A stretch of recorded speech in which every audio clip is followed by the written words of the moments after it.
जानता हूँ मुसलमानों ऐसे भी आदमी को कि रमजान शरीफ का महीना आने वाला है, आप रमजान शरीफ के महीने में तैयारियां कर रहे हो, लेकिन उस घर में इतने भी पैसे नहीं कि रमजान की तैयारी हो सके। उनके यहाँ अगर इफ्तार होगा तो खजूर के साथ पानी के साथ इफ्तार होगा। आपके दस्तरखान पे पता नहीं कितने किस्म के फल होंगे, पता नहीं कितने किस्म के और खाने पकवान होंगे, लेकिन वो मुसलमान सादा सिर्फ पानी और खजूर पे इत्तेफाक करेगा।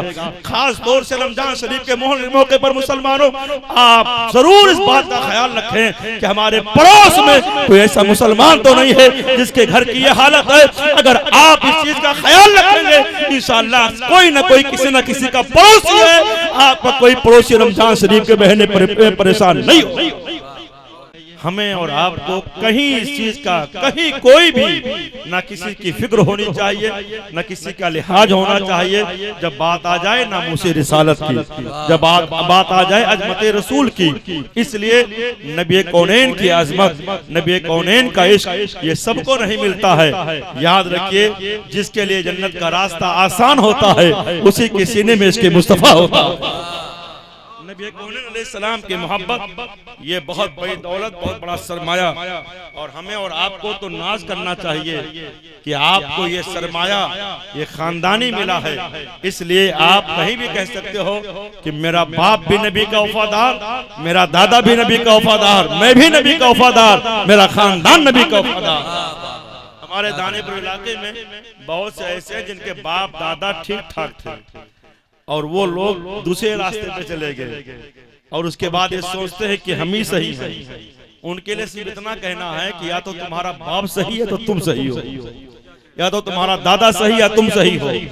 कहीं कहीं ऐसा नहीं कि इस दौर में माज़अल्लाह कोई नया नबी आया हो जो नई चीज बताता रहा हो। इसीलिए हमारे बुजुर्गों ने बहुत पहले कहा है ये चकाचौंध की जिंदगी, ये आज की जो हम मॉडर्न जिंदगी गुजार रहे हैं, ये समझ रहे हैं कि हम तरक्कियों के तरफ गामजन हैं, ये समझ रहे हैं कि हम उजाले में आ गए हैं। नहीं, बल्कि इसके मुस्तफा के साथ जो हमारी जिंदगी गुजर रही है, जो हमारे अब अकाबिर की गुजरी है, जो हमारे बाप दादाओं की गुजरी है, वो लाजवाब जिंदगी रही है। आज की रोशनी रोशनी नहीं है, सही मानों में तारीकी है। वो अंधेरा ही भला था कि कदम राहते थे, रोशनी लाई है मंजिल से बहुत दूर। आज जिसको हम रोशनी कह रहे हैं सही मानों में तारीकी है। इसलिए कहने वाले कहते हैं मकान तो अच्छा बना लिया लेकिन मकीन सही नहीं है, मकीन अच्छे नहीं बन रहे। कपड़ा तो हमारा अच्छा है, ब्रांडेड कपड़ा पहने हुए, लेकिन दिल हमारा गंदा हो चुका है। पहले के लिबास फटे हुए रहते थे, दिल साफ होता था। पहले के लोग फटे हुए लिबास में रहते तो थे, लेकिन कभी क्या मजाल है कि कभी उन्होंने किसी के साथ गद्दारी की हो, कभी मुनाफिकत की हो, कभी किसी मामले में दोगली पॉलिसी बनाई हो, बल्कि हमेशा खड़े रहते थे। तो पता चला कि अच्छा लिबास तो हम पहन रहे हैं, लेकिन हमारा दिल अच्छा नहीं रह गया। ए मुसलमानों, अल्लाह वालों की बारगाह से लो लगाने से ही होता है कि हमारा नफ्स मुर्दा होता है, हमारी अना मरती है। इसलिए हमारे बुजुर्गों ने कहा है अल्लाह वालों की मोहब्बत अपने सीने में बसाए रहो, अल्लाह वालों से जुड़े रहोगे, कोई तुम्हें गुमराह नहीं कर सकता है। इसलिए बरेली शरीफ के आला हज़रत इमाम अहले सुन्नत ने जितने भी औलियाए किराम हैं उनकी अजमतें गागर चादर संदल इस पे आपने किताबें लिखी हैं और उसके बाद दलील से साबित किया है। ये अलग बात है कि हमने मज़ारों पे जो हमारी हाजिरी होती है हमने उसका अंदाज अलग बना लिया है, अपने तबीयत के मुताबिक जाते हैं, जो दिल में आता है करते हैं। हमने भी मोबाइल में देखा एक बॉम्बे की औरत है और अजमेर शरीफ गई है और उसके बाद वो गुस्ल का मंजर, वहाँ गुस्ल होता है, छठी शरीफ के बाद जो आती है तारीख तो उसमें गुस्ल दिया जाता है। हमने देखा कि वो औरत गई है और उसके बाद गुस्ल जो पानी पे दीवारों पे छिड़का जाता है उसी पानी से वो नहा रही है। अब ये क्या हरकत है, ये तो हमारा मजहब कहीं नहीं जान देता है। ये तो पता नहीं कैसे लोग हैं जो नहाते हैं, मर्द जो औरतें नहाती हैं मर्दों के सामने। हमारे मजहब में तो पर्दे का इंतजाम रखा गया है, हमारे मजहब में, हमारे धर्म में पर्दे की बड़ी अहमियत है। हमारे यहाँ तो ये है कि औरतों की आवाज का भी पर्दा है। मुसलमानों, तो अब वो औरत गई है, वो मंजर देखने के बाद कहीं न कहीं शर्मिंदगी का एहसास होता है।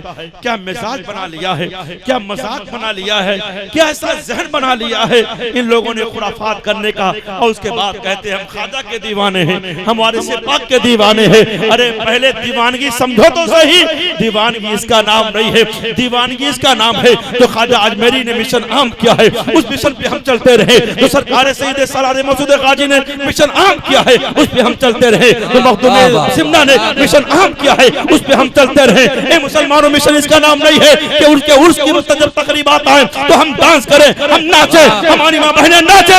नहीं मुसलमानों, बल्कि हमारे लिए जरूरी है जब उर्स की तारीख आए तो हम सोचें कि उनकी सीरत से हमें क्या सबक मिल रहा है, उनके मिशन में हमें क्या सबक मिल रहा है जिससे हमारी जिंदगी संवरे और कल मैदान महशर में उसी वली का सदका मिल जाए और उसके सदके में हुसैन का सदका मिल जाए और हुसैन के सदके में नबी का साया मिल जाए इंशाअल्लाह। बेड़ा पाक। वाह वाह, क्या कहें। नारे तकबीर, नारे रिसालत, नारे रिसालत, उर्से मुक़द्दस, मसलके आला हजरत, नारे तकबीर। वाह। अल्लाह वालों की बारगाहें होती है, इसलिए कुछ लोग ये समझते हैं, ऐसे भी अकीदे वाले हैं कि जो अल्लाह वालों के ताल्लुक से आपको गलत मैसेज देते हैं, गलत तरीका बताते हैं, लेकिन खुद जब किसी परेशानी में गिरफ्तार होते हैं तो अजमेर शरीफ नजर आता है।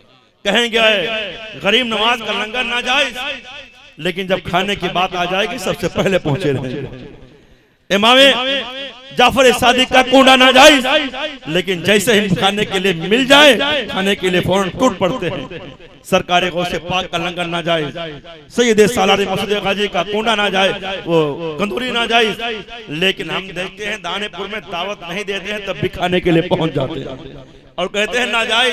अरे हम कहेंगे क्यों जा रहे हो खाने के लिए, तुम्हारे से मालूम ही हुआ इनका कहना और है करना और है, और हम जो करते हैं वो कहते हैं, जो कहते हैं वो करते हैं। इसलिए कहीं नहीं है कि गौस पाक का लंगर नाजायज हो, कहीं नहीं है गरीब नवाज का लंगर नाजायज हो। ये लंगर का बड़ा एहतमाम अक्सर खानकाहों में हुआ करता रहा। मैंने सरकारे महबूब इलाही की बारगाह के ताल्लुक से मैंने पढ़ा है कि आपके खानकाह में डेली 40 मन लंगर पकता था, 40 मन लंगर पकता था, लोग खाते थे।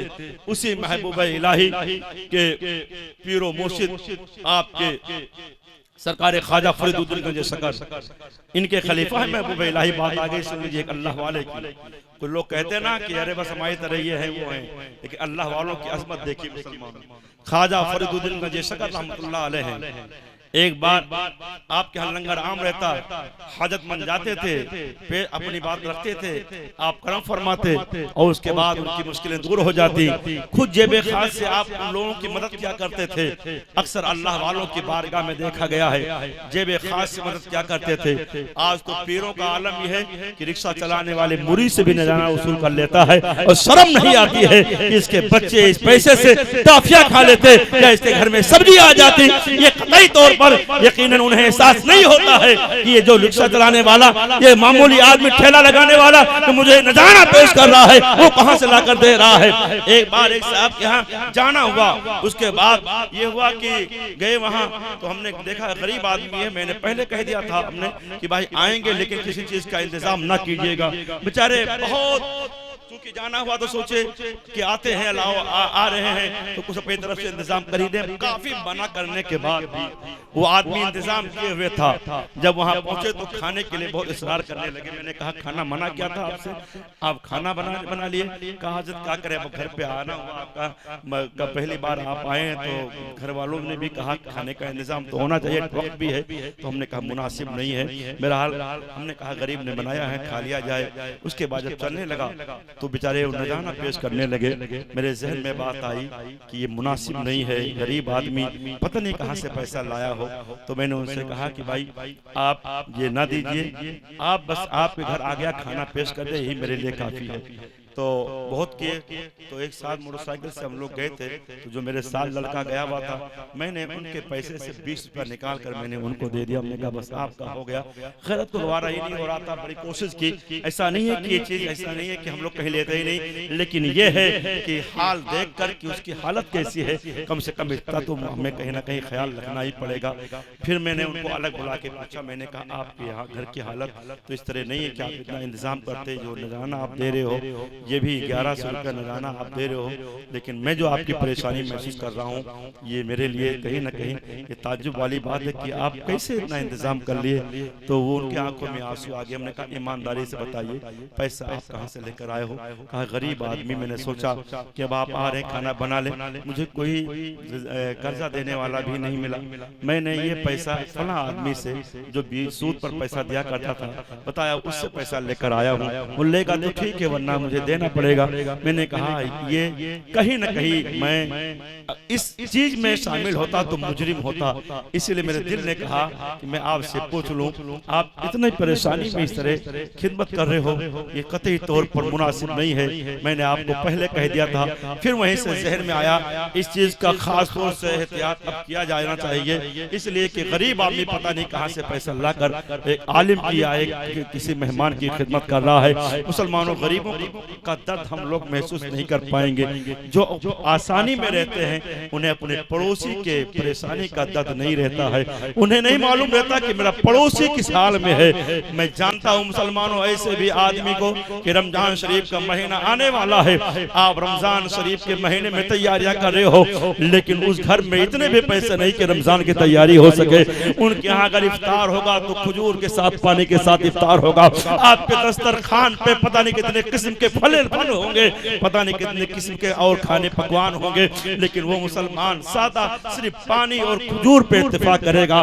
खास तौर से रमजान शरीफ के मौके पर मुसलमानों आप जरूर इस बात का ख्याल रखें कि हमारे पड़ोस में कोई ऐसा मुसलमान तो नहीं है जिसके घर की ये हालत है। अगर आप इस चीज का ख्याल रखेंगे इंशाअल्लाह कोई ना कोई किसी न किसी का पड़ोसी है, आपका कोई पड़ोसी रमजान शरीफ के महीने पर परेशान नहीं होगा। रमजान शरीफ का महीना आ रहा, इस बात का ख्याल रखिए। बात में दूसरी करना चाहता था, मैंने सोचा था कि नबी कौरैन के इख्तियार पे मेरी गुफ्तगू हो, इसलिए कि मुफ्ती साहब की आमद हो गई है, वक्त भी कम है, लेकिन चूंकि ये एक दर्द मैंने आपके सामने बयान किया है, तकरीरें होती रहती हैं, बातें होती रहती हैं, हर साल आता रहता हूँ, लेकिन मैं ये कहना चाहूँगा मुसलमानों कि हम और आप कोई ऐसा काम कर लें कल मैदान महशर में हमारे लिए निजात का सामान बन जाए। कोई ऐसा काम, किसी चीज को, किसी नेकी को मामूली न समझो मुसलमानों, किसी नेकी को मामूली न समझो। हमने किताबों में पढ़ा है कि हारून रशीद की बेबी